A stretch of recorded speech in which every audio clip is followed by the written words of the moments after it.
What do you call somebody that never passes gas in public? A private tutor.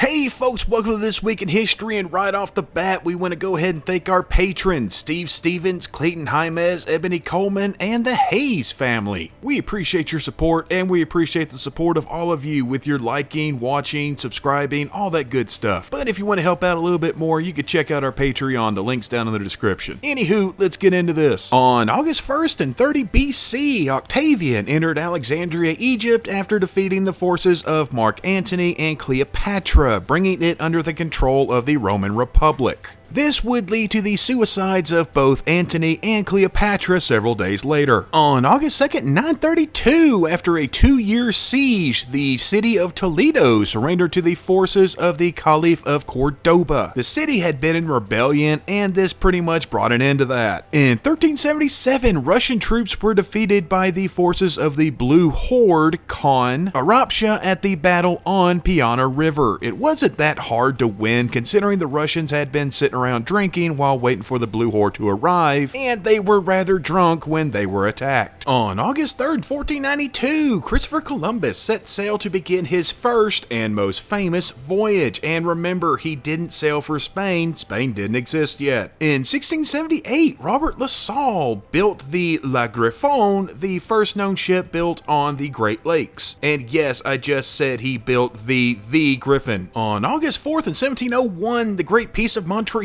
between New France and 39 First Nations was signed, ending the Beaver Wars and leading to 16 years of peace. And this was not just peace between the French and natives, but also peace amongst the native nations of the Great Lakes. In 1790, a newly passed tariff created the Revenue Cutter Service, which would eventually become the U.S. Coast Guard. It was primarily created to cut down on smuggling. On August 5th in 1068, the nearly 3-year siege of Bari began by Norman forces against the Byzantine Empire. The Byzantines would eventually lose the city, which was their last major holding in Italy. On August 6th in 1777, a colonial force sent to relieve the siege of Fort Stanwix was ambushed by a joint force of loyalists and some Iroquois allies at the Battle of Oriskany. The colonials took heavy casualties, but a force sent from the fort caused the loyalists to retreat. Also, this created a war between different Iroquois nations, as some were allied with the colonials and others with the British. On August 7th in 1782, George Washington ordered the creation of the Badge of Military Merit to honor soldiers wounded in battle. It would eventually be redesigned and renamed the Purple Heart. And that's just gonna about do it for this week, but we'll see you back here next week. Same squirrel time, same squirrel channel. Be happy, be healthy, and y'all come back now, you hear?